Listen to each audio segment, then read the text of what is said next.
Hi everyone, I'm Pete Rohrbaugh. Welcome back to Conversations on the Serial Podcast, the weekly conversation between me and Rabia Chaudry, and this is our sixth installment of this kind of regular conversation. And Rabia, I just wanted to invite you back and find out how your week was and your holiday. Hi, Pete. Good to see you again. The week was good. It's been a long week, and the holiday was not as stressful as they can sometimes be. So it Mhm. went well. We deep fried a bunch of birds, and everybody survived. Okay, that's good. Well, so we're queued up to get the 10th episode of Serial this week, and as we talked about a couple of times, we think that it's probably going to end around 12, although that hasn't been a definitive decision that I've heard about at least. So one thing that's happened since we talked last is that last week you took the documents that you have that chronicle Jay's testimony to the police in two or three different interviews. I think you said three. Is that right? There are two interviews Okay. that are transcribed of Jay's and then one of Jen's. Okay. And you took that PDF and put it on your blog. You released it to everybody. Yeah. And you and I had some conversation a little bit before you did that, and it was preceded by a blog post that kind of like laid the groundwork for your doing that. So I wanted to give you a chance to talk about why you made that decision, and we'll go from there. Yeah, I think first of all, this is something really from the very beginning I've said that as the show either winds up or when it ends, I would release a lot of the documents. I mean, because they're public documents. They really are. Anybody can access these documents if you either have the money or the time to do the FOIA, depending on which agency you're seeking it, well, depending on which documents. So there's nothing in there that's particularly confidential, and I have no legal duty. In fact, nobody, even Sarah, has no legal duty to be hiding any of the names. I mean, that's just something that's like an ethical decision she's made, I think, based on how people she's interviewing have decided they want to be represented. Like, I want my voice covered. I don't want my last name, and whatever it is, right? So she's abiding by that. I'm trying to honor her in that. I don't have to. I don't work for Serial. I don't work with. I'm not in any way obligated to Sarah or anybody to do this, right? So. Um, but again, I wanted to be very careful that part of the story, like we had moved on from that part of the story in the telling of Serial, and I felt like we had. I thought about it for a long time. I felt like I feel like the inconsistent, like these original police statements that kind of came right before Adnan was arrested, really like the day before or the morning of Adnan being arrested, the night before, whatever. Um, I feel like we're way beyond that, like in the story at this point. We're like now getting into, I think, trial and other things. So I felt like I was in the clear from that perspective. And I also, there was no way in Sarah's, I mean, in like a short podcast or even in my writing about it, that you could really describe necessarily how confusing those statements were and how many inconsistencies there were and what it looked like on paper. And these are just, another thing is like we don't have all of Jay's statements transcribed, right? And so these are just two of the ones that were recorded. So, and in one of them, there's a few hours before they even started recording. So, it just makes you have to wonder about those big, big blanks. Mm-hmm. But on the face of it, already and considering Jenn had just apparently, before coming to talk to the police, talked to Jay first. Mm-hmm. She had gone to see Jay before she talked to the police. Then she came down with her lawyer and gave a statement. Shows some level of them attempting to have a cohesive story that didn't contradict each other, but it just still did in many ways. Mm-hmm. So I wanted to put it out there so that people can kind of see why, for those of us who have no trust in those statements, like why?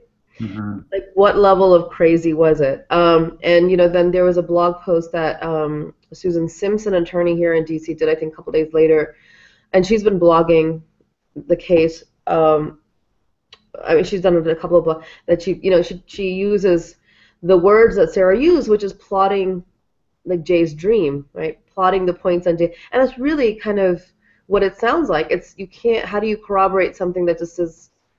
You can't even. You don't even know what parts of it to try and corroborate.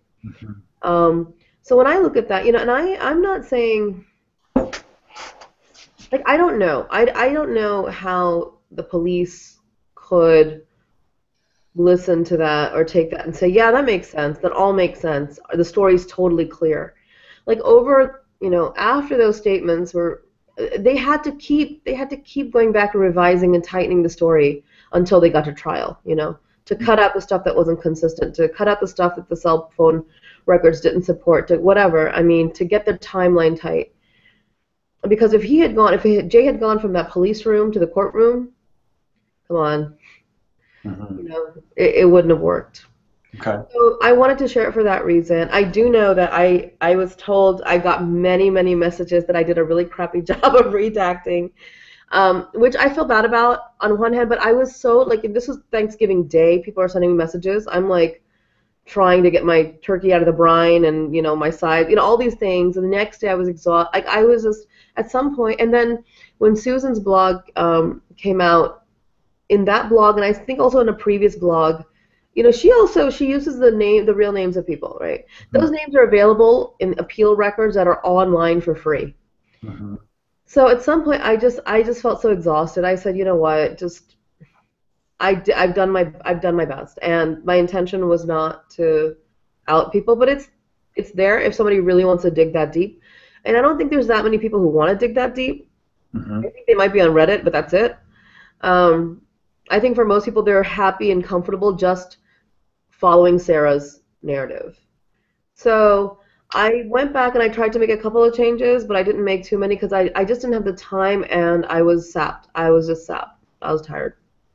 Let's assume for a minute that there are people that want to dig into that more than you're expecting, and there are people that kind of haven't looked at documents like that before. Can you talk through, like, give us a highlight or a Cliff Note version or whatever of what somebody would find in that document? I mean, short of reading 80 pages of he said this back and forth, what are the things that really stick out for you in that transcript that has not seen the light of the podcast? I think some of the major points have already seen the light of the podcast. Okay.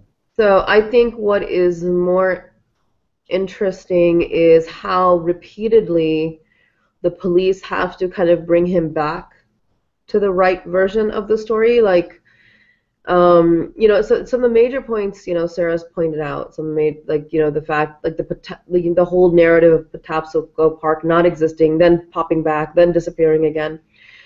And also some of the level of detail, like he describes what Hay was wearing, in the trunk. He describes that she didn't have shoes. The level of detail that he gives is troubling. And then it seems like he keeps forgetting that there's supposed to be two cars in the story. So the police have to kind of keep reminding him that, oh yeah, wait a minute, you mean you were in separate cars, or wait, what do you mean? And so I think those are things that Sarah didn't touch about, but mostly, Jay comes down, and what's really odd to me, and I don't understand this at all. And at some point I wonder if it's some kind of a dissociative disorder or something. Like Jay knows that Jenn has come. I'm assuming Jay knows that Jenn is now coming to talk to the police with her mom and her lawyer and tell them whatever it is she's going to tell them, right? Now, this could be a story that Jay asked her to tell. This could be a story she knows personally, like she has personal information, right? I think it's entirely possible that Jenn didn't know anything about that day. But then I just don't know. Like it can go from one end to the other. But the point is, Jay knew that Jenn was coming down, right? He knew, and he also knew that he had told Jenn, send the police my way. You can tell them to talk to me. So when Jay initially comes down, he starts off by kind of not owning up, like kind of saying he didn't really have any involvement, and then all of a sudden he's like, okay, I'm gonna go ahead and confess, and I don't know why that happened. Like he already knew, that Jenn had given a story, so I found that kind of odd. A lot of it is just like the incoherency of it, Mm-hmm. incoherency of his statement. Jen's statement also was pretty incoherent and almost complete. I mean, by the time they get to trial, the story is just different, right? So so I wanted to put that out there for people to see how, because eventually I will release the trial transcripts too, Mm-hmm. just not yet. Right. um, Why not yet? because I think Sarah is gonna get to it eventually. I mean, I think she's getting to Gutierrez soon, and that relates to the trial too. Although I can see the argument that this is about their particular testimony, but the trial transcripts are not just their testimony; it's the testimony of like the guy who, the forensic people. It's the testimony of the detective. It's the testimony of the Cell cell phone phone stuff. expert, right? So there's a lot more there, and I feel like that might be better suited to just release as a whatever, after everything is said and done. Okay. From in terms of the podcast. So those are kind of the major things I think people will. I mean, what's interesting is, what I've tried to do is when I would read the trial, their police statements, is because when you read it, it's almost impossible for me to understand what's actually being said. So what I would try to do is I try to read it out loud, like I'm a person actually saying these things, Mm-hmm. to see if it made more sense that way. Sometimes it could be if you transcribe what I'm saying, it also sounds incoherent. Mm-hmm. But even when I say it out loud, it's incoherent. So um, I guess Yeah, it's that's almost when you say that, it almost makes it sound to me like it's begging for some kind of performative depiction. like a dramatic reading. That would be really interesting. I'm looking to somebody on the internet to do that, actually. Yeah. Yeah, I mean, it's all there. Somebody could certainly just, you know, could do something like that to see what it looks like. Maybe that would look different than on paper. Mm-hmm. But even if you were just to extract like the major points of Jay's, like, then we did this, that, like, just like a chronology of his events, they even within the same statement they keep shifting and moving and contradicting one another. Mm-hmm. So I can almost not even do a chronology based on the statements. Since you released those, what you talked a little bit about this at the beginning, what what has been the consequence or the reaction to you of your doing that? Have people beyond what you said before about people saying you didn't redact this correctly or do this thing correctly, what do you see as the ripple effect so far of your deciding to do that? Are you seeing it pop up in places or seeing people talk about it or do interesting things with it that you didn't expect? I mean, I haven't, other than Susan's blog, I haven't really seen anybody, or nobody sent me anything at least, that they've done something different, that they've broken it down, or so no, but in terms of the response, it's mostly been very nice. I mean, it's been like, we know your swamp, we know this might have been an oversight, but you really, I mean, even today I got an email saying that, by the way, there's like this other personal information that you might have forgotten to redact. And it's just kind of people trying to be helpful and understanding that I just, alone it's hard to do this all. It's really hard to just manage it by myself. Um, I the messages that I've got that don't relate to that are mostly like, oh my gosh, that this is really, the statements are crazy. The statements make it very clear that there was a lot of cleanup, between then and the trial. And I've also gotten reactions that, I mean, like, so basically just people are just reacting to like the incoherency of the statements and the level of detail sometimes that Jay sometimes gives. And there's some speculation as to how deeply Jenn was involved, and is she, and the time, what really happened, like in those, like what do the phone calls really mean when you look at that now in light of the transcripts? Right. That's been mostly it. Like I said before, I'm staying off of Reddit unless somebody specifically sends me something from Reddit. One thing that was interesting was somebody sent me this week was apparently the Judge Wanda Hurd, on her Facebook. I don't know if it was in a private message or if it was public, but she posted about the case, and it was really weird for me because I don't know why a judge would do that. She's a sitting judge, and appeals are ongoing in the case, right? But she made a very definitive statement of he was like, definitely guilty, and I remember it. And she said that Adnan is manipulating Sarah.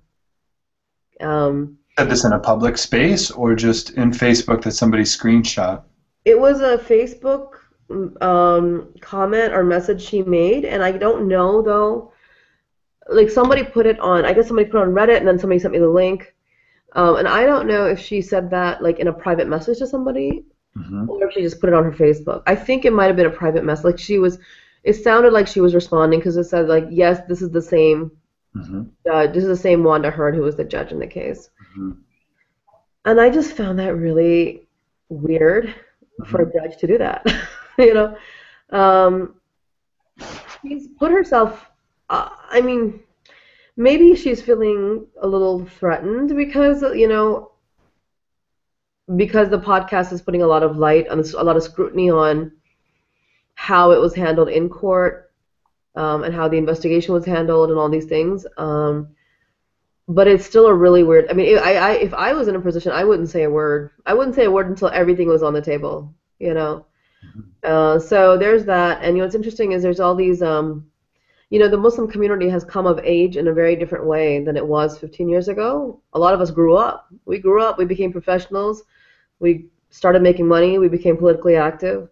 So I'm in contact with some folks here who are young political activists, young professionals who are very deeply involved in local politics. I'm talking about from the Muslim community. And so they're like, they're really interested in kind of keeping an eye on the upcoming election because this judge is going to be running again for appointment. Her position is by election. So there, and I was like, all right. I mean, I don't work in political. I'm just not a political person. Like I don't work in politics, local or any other way. So, she might. I don't know. She might feel some backlash from the community. Right. In the next election. That kind of segues into something I was going to get to in a couple of minutes, but probably a good time to talk about it since you brought it up. How do you read the Muslim community reaction to the story, to your involvement in the story? And I'm interested to hear you talk about it in whatever context that's familiar to you. In other words, like in a local, the people that you grew up with context, or I know you've talked about people in the Muslim community getting in touch with you from different states, people who are involved in legal or criminal justice careers who are reaching out to you. Do you see a difference in how Adnan's story is perceived inside and outside of that community? Yeah, so I think with the local community, there has been tremendous support. All these people he grew up with, who kind of had gone on with their lives or whatever, have come forward and said, thanks so much. We lost touch with him, with the family, whatever, but we believe in him. We support him. I've had, forget the Muslim community, I've had a number of people who he went to elementary and middle school with, who are not Muslim, but just they remember him and they're like, we want to help. Like, what can we do? We knew him, we remember him. So locally, there's been a tremendous amount of support. I have heard only a couple of, maybe from two people who grew up with him. I think there's been a little bit of a pushback. And I think Sarah's going to explore that too. I mean, I'm hearing things in the grapevine, right? I'm hearing that so-and-so said such and such to Sarah. Um, and I can only speculate who those people are, but I think I know who they are.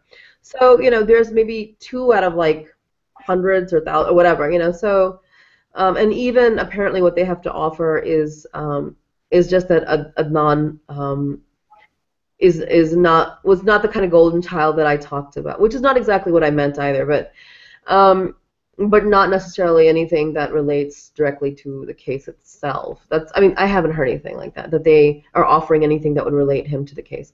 So, outside the Muslim community or outside the local community, I think, people who are skeptical or on the fence, they're not really the ones who are going to reach out to me. Mm-hmm. The only ones who are really going to reach out to me are people who are going to be like, I totally believe he's innocent, and how can I help?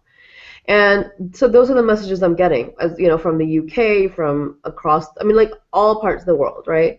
Muslim, non-Muslim, whatever. What's interesting is I've gotten a lot, at least maybe a dozen messages from Muslim lawyers, even at the level of like the Attorney General's office lawyers in certain states, who are following very closely because they're very interested in some of the xenophobic elements of how the case was framed, and mostly just to say that they relate a lot to Adnan's, like his, how he was as a kid, because plenty of kids obviously hide stuff from their parents. Muslim kids have to hide a little bit more if they're doing stuff. And there are Muslim kids, obviously. And I recently was at a dinner party on Friday where somebody brought up a point. And this is a guy that I don't know. I haven't met him before.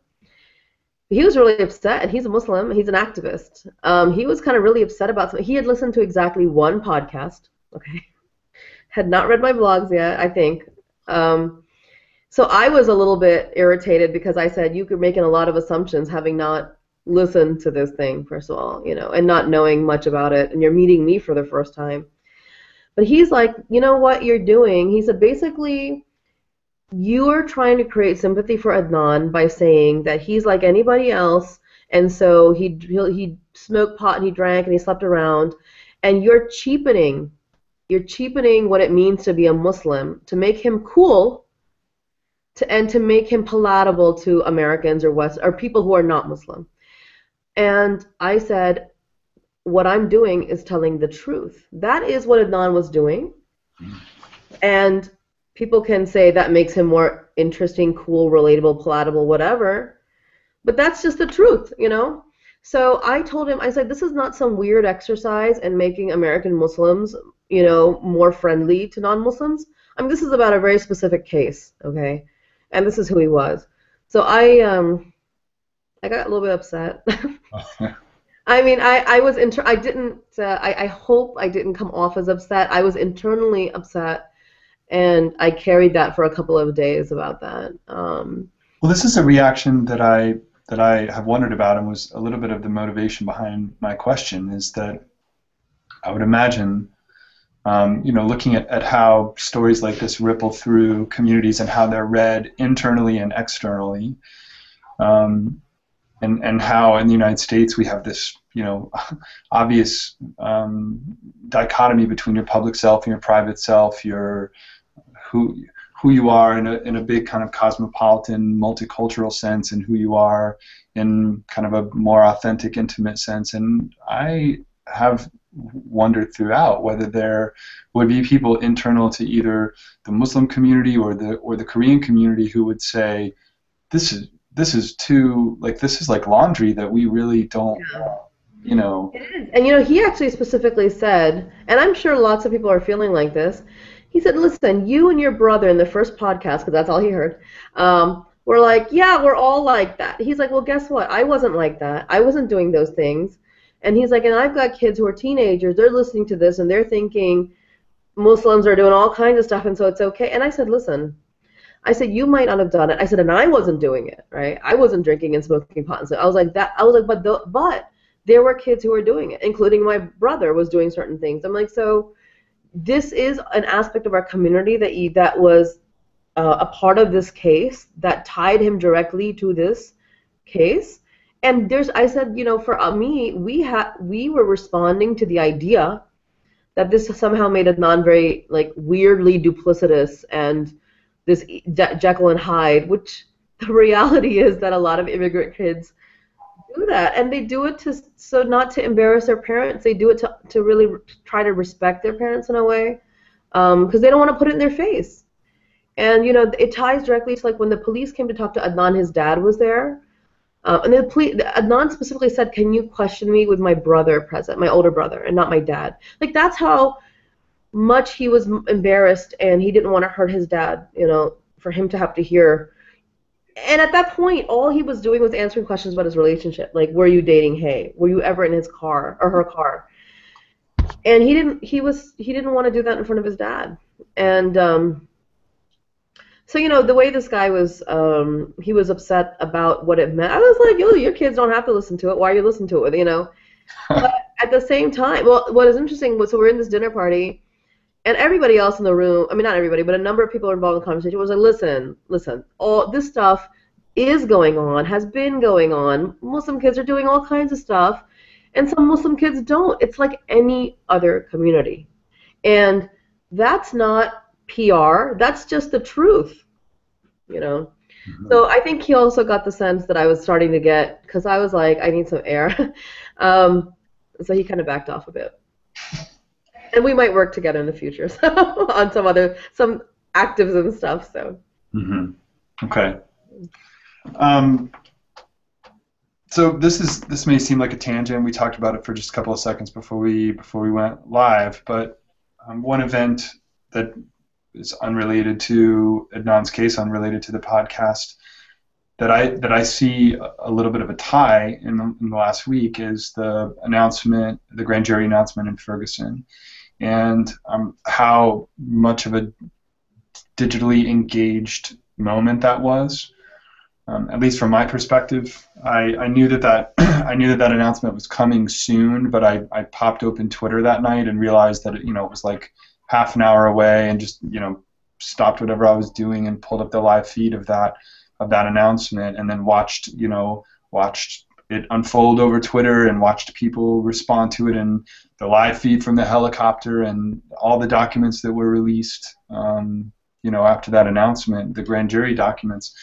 And it does make me come back to things that we've talked about here, and a sense that we are potentially in a moment where things like justice and just like ideal kind of justice, like justice with a capital J, that we begin to look at it differently, and that we begin to kind of build structures that assess it differently, and that we're seeing the front end of that. We're seeing your decision to take something that happened 15 years ago and say, these are all of the words that somebody said. Anybody could have gotten this at any point had they paid the money and waited through all the paperwork and everything. I did that. Here it is. See what you want to do with it.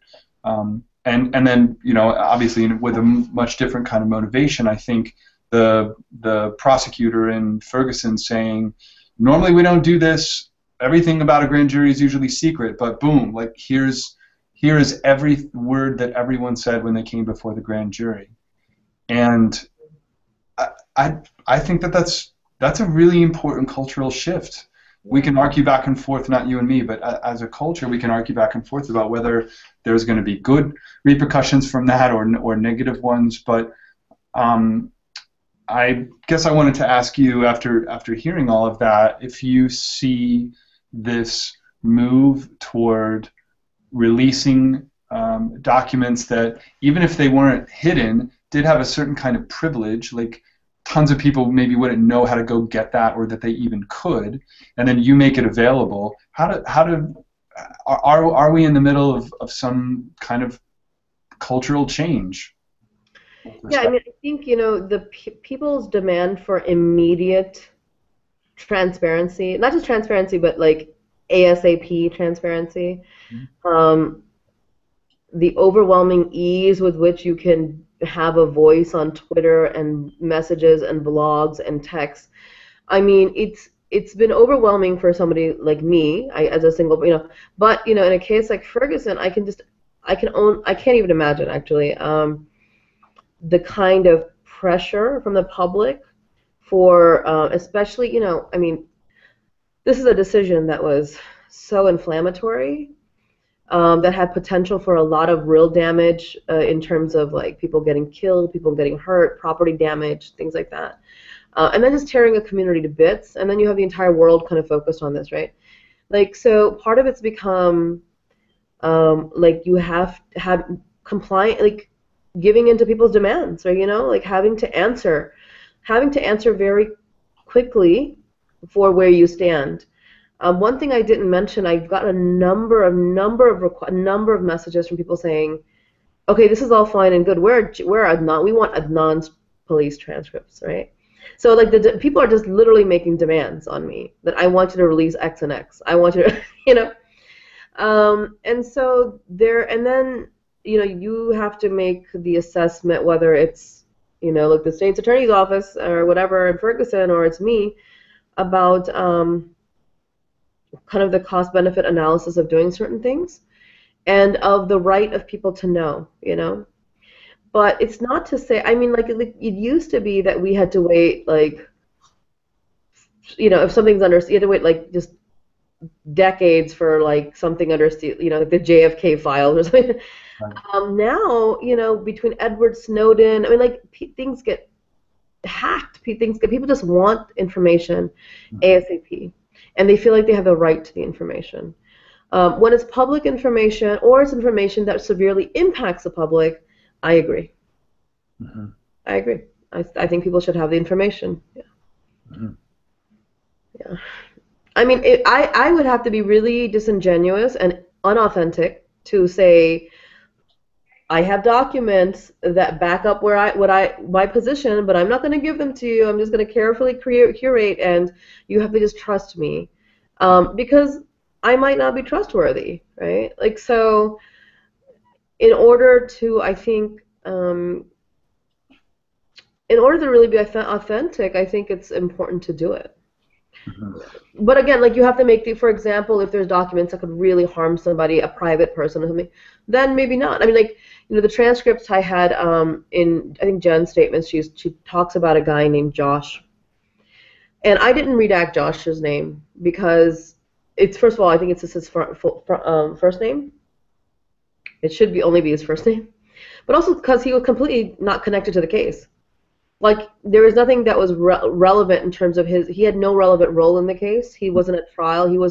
He's a Josh. He's somebody named Josh. It could be anybody, right?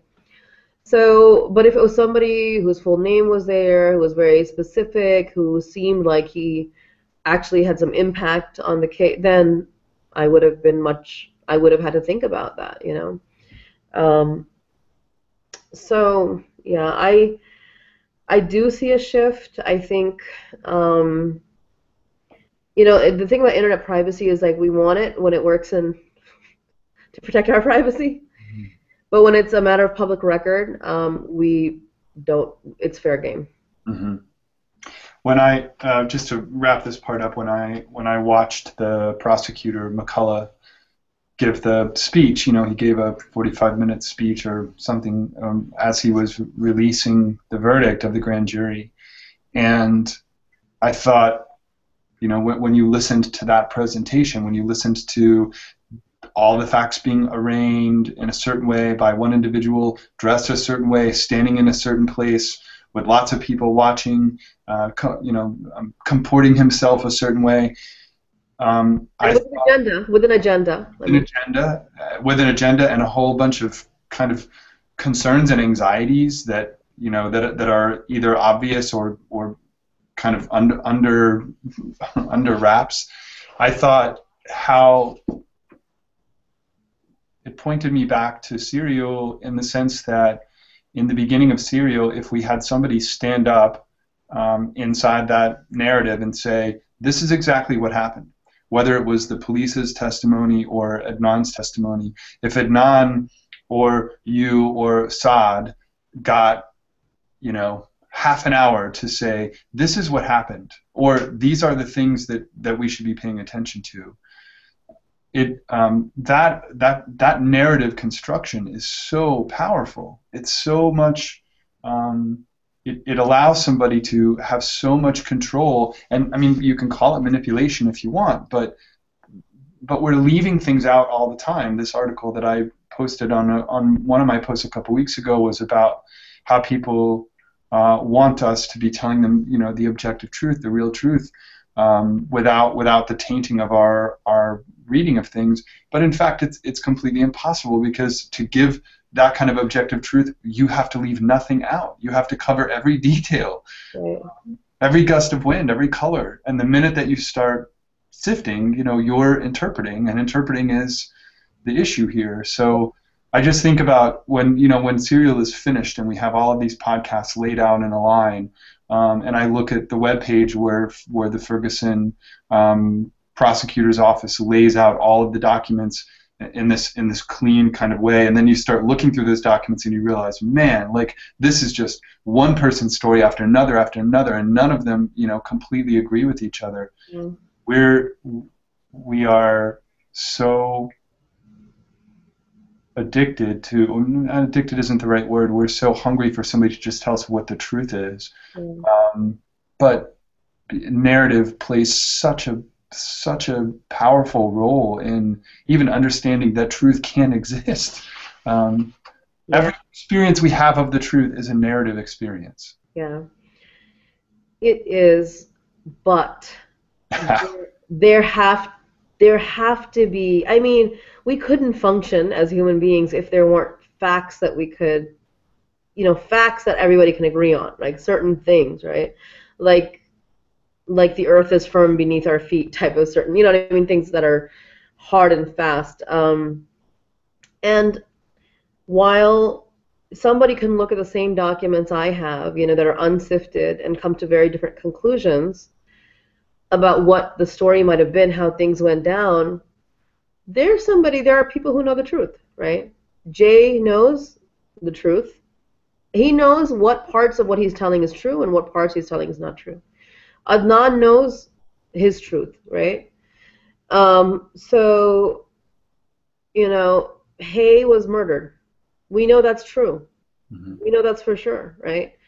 I mean, there's certain things that are undisputable. So even though the truth can sometimes, like, we can't ascertain it, it doesn't mean it doesn't exist, is what I'm trying to say. Yeah. Right. Some truths exist. How it happened, why it happened, only some people are ever going to be privy to that. Right. Yeah, I think the one extra layer I would want to put on that is that certainly some truths exist, and like you're saying, there are things that we all kind of agree are true. That becomes complicated once we look at history and realize that the amount of things that we have assumed are true, I mean, that everyone kind of just in a common sense way has accepted as truth, we learn later on, no, in fact, so that we have an orientation toward accepting some things as truth that we come to find out are not. So that's like saying, we breathe in oxygen, and somebody's saying, I don't know about that. I don't know. Maybe it's not really oxygen. Maybe we're breathing something else, and it's a big conspiracy. And right. Some things I gotta say, I can't function as a person if I'm gonna just be at the level of I can't trust anything. I will say that, what's interesting, as you're saying that, I just remembered, I said that Hay was murdered. That we all know that's true, right? Somebody came to me, this is a few weeks ago, and said, what if that wasn't Hay? What if that really was? Well, I mean, just from a kind of contrarian perspective, not because I believe this is true. I thought that when you said that, like, well, really? I mean, I can't even imagine. I mean, like, because for me, that means the entire family somehow accepted that this body was, or maybe Hay's family never existed and they're just actors. And I mean, how far do you want to take it, right? But I prefer to be less skeptical than more skeptical of things, because I just think it's unhealthy then. Mm-hmm. I cannot function or trust anything then. And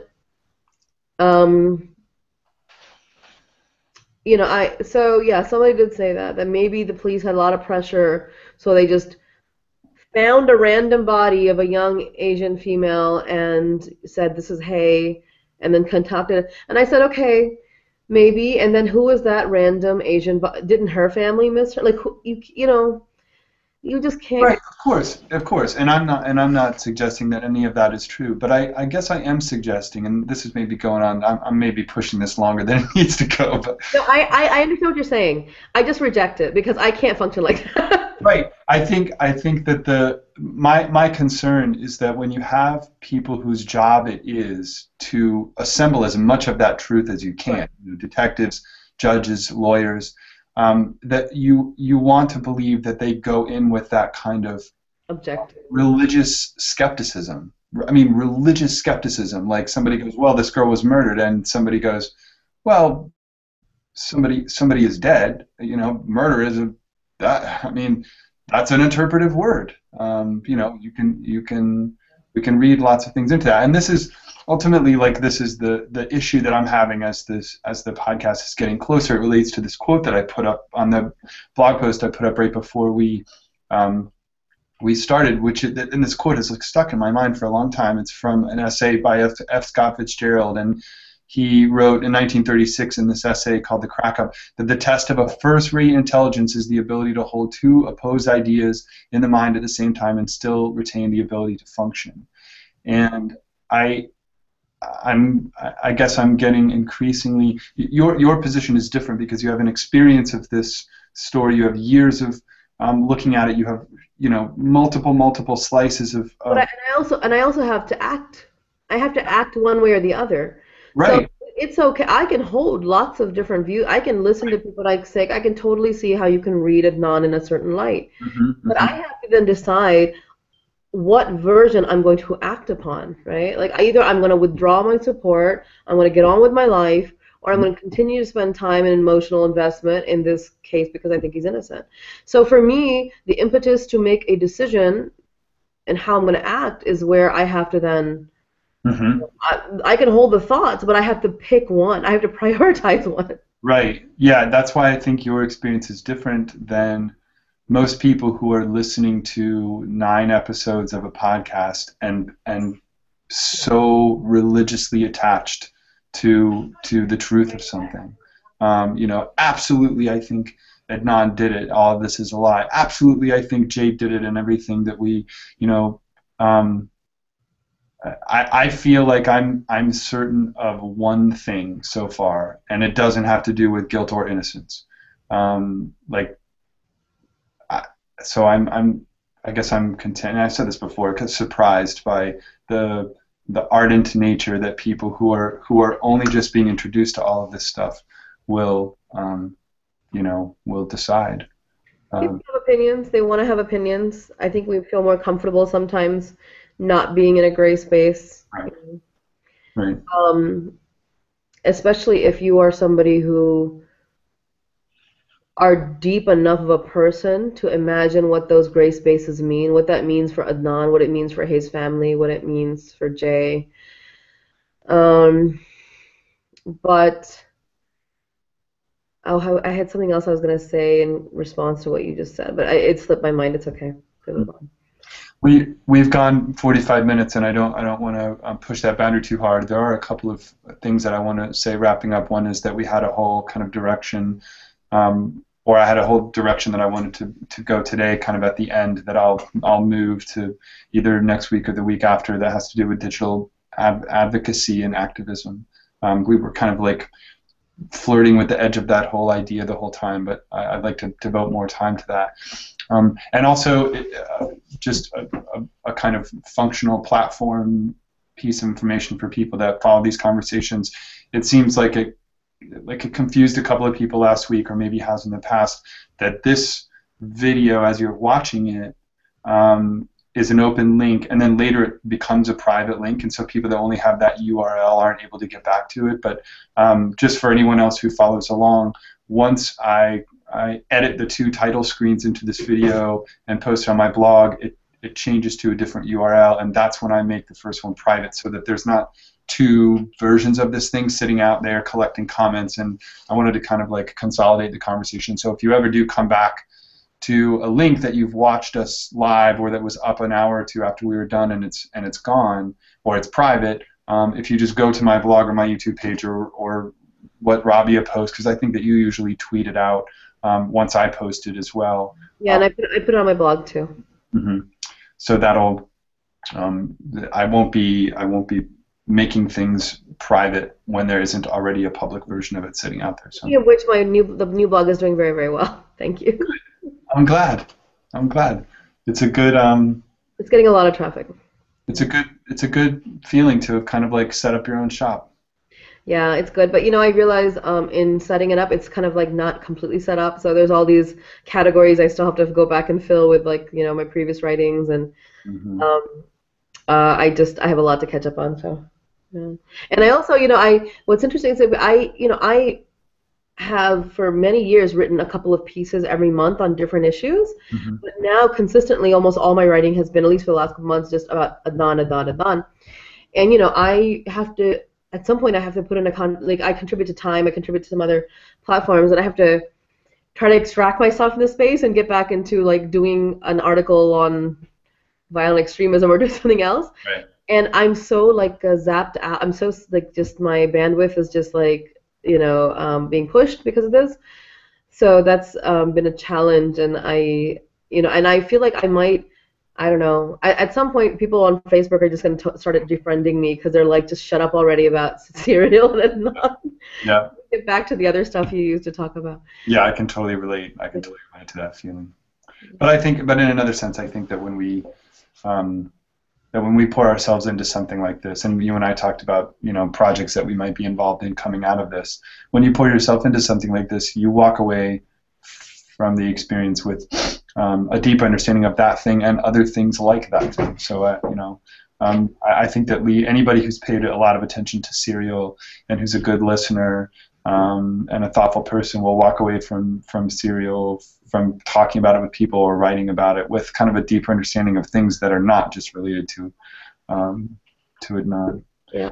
All right, great. I always appreciate you being here. I look forward to talking to you next week, and we'll just commence the clock waiting until Thursday morning now, I guess, for the next one. Sounds good. Countdown begins. All right, take care. I'll talk to you soon, Rabia. Bye.